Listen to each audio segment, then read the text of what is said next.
Programme में एक बार फिर खुश आमदीद। बात हो रही थी दहशतगर्दी की नई लहर सूबाई कुत्तों के लिए कितना बड़ा चैलेंज है और साथ ही साथ ये पूरे वफाकी हुकूमत और रियासत पाकिस्तान के लिए कितना बड़ा ये इम्तहान है और इस तरह के जो वाक़यात हो रहे हैं इनका सतबाब कैसे मुमकिन है। टारगेटेड ऑपरेशंस भी किए जा रहे हैं, उसके बावजूद ये वाक़यात पेदार पे हो रहे हैं, रोकथाम नहीं हो पा रही। क्या रुकावट है और मुश्किलात कहाँ पे आ रही हैं? सूबाई हुकूमतों की कम्युनिकेशन में इशू है, वफाकी हुकूमत में कोऑर्डिनेशन का है, अवाम के अंदर, और जो ये इस तरह के दहशतगर्द मौजूद हैं उनको टारगेट करना और उनके ख़िलाफ़ टारगेटेड ऑपरेशंस करना सिक्योरिटी फोर्सेस के लिए कितना बड़ा चैलेंज है। इस पर बात करेंगे। हमें ज्वाइन किया है जनाब ब्रिगेडियर रिटायर महमूद शाह साहब ने, सीनियर दिफाई तजियाकार हैं। शाह साहब खुश आमदी कहते हैं आपको शो में। मेहरबानी, अस्सलाम वालेकुम। ये सब किस तरह देखते हैं? वाक़यात बढ़ते जा रहे हैं और पिछले अगर हम एक हफ़्ते की बात करें, पहले कच्चे के इलाके में ये वाक़यात हुए और अब चूँकि दहशतगर्दी के आज जो 3 वाक़यात हुए, मुश्किल सूरत हाल है। पाकिस्तान पहले ही माशी तौर पे बड़ा ज़बू हाली का शिकार है।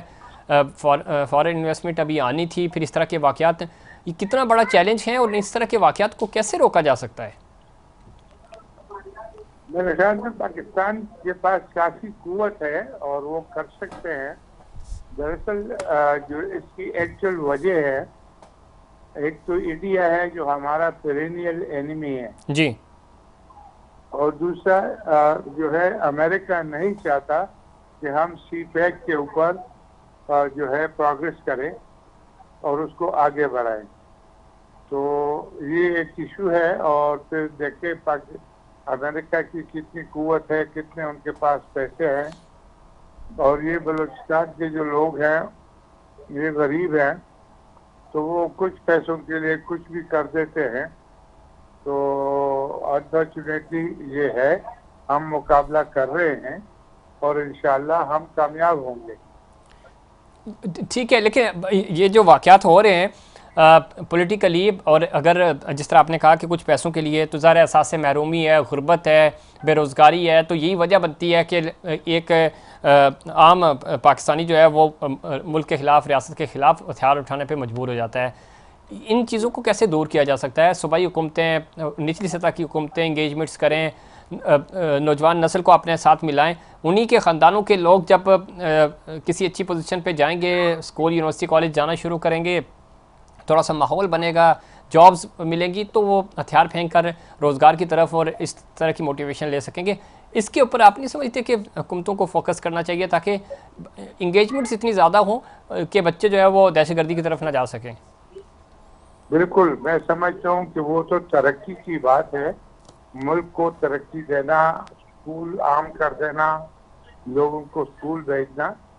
लेकिन दूसरी तरफ हमारी जो एक्चुअल डिटर्मिनेशन है, ये आपने देखा कि अमेरिका चाहता था कि हम एटीपी मुल्क जी ना जी, बने, और उन्होंने बहुत कोशिश की, ईड़ी चोटी का जोर लगाया, लेकिन हम बन गए। इसलिए हम अभी सीपैक बना रहे हैं जी, चाइना की मदद से, और ये लोग जरूर उसमें रखने डालेंगे मुख्तलिफ किस्म के, और हम उसका मुकाबला करेंगे। एट द एंड इंशाल्लाह हम कामयाब होंगे। बिल्कुल कामयाबी मिलनी भी चाहिए और मिलेगी। दूसरा, सूबाई हुकूमतों की कोऑर्डिनेशंस, इसके ऊपर आप नहीं समझते कि चूँकि अभी हम देख रहे हैं कि ये जो मामलात हो रहे हैं ये सारे सूबों के सूबाई हुकूमतों की जिम्मेदारियां बनती हैं।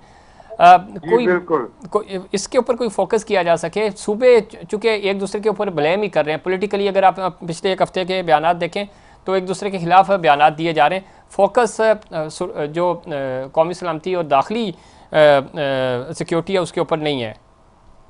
जी बिल्कुल, मैं समझता हूँ कि हमारी सारी पॉलिटिकल पार्टी जो है इस बात के ऊपर मुत्तफिक हो कि नेशनल इंटरेस्ट एक ही है सबका। सियासत शायद उनकी दूसरी हो, ठीक, लेकिन अनफॉर्चुनेटली बाद सियासी जमातों का नेशनल इंटरेस्ट के ऊपर भी फर्क है।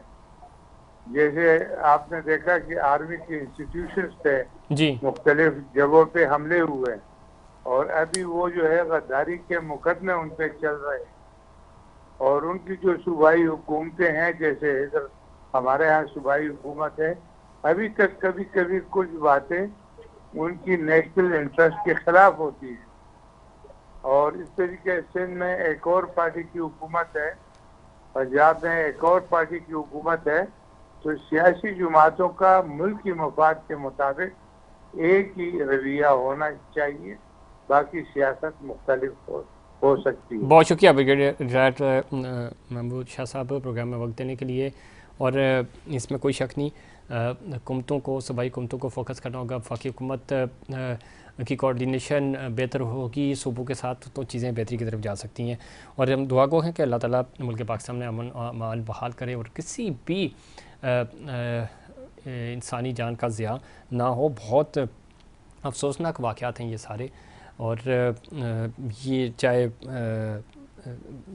कच्चे के इलाके का मामला हो, बलूचिस्तान के आज के 3 वाक़यात हों, ये जितनी भी मजम्मत की जाए कम है।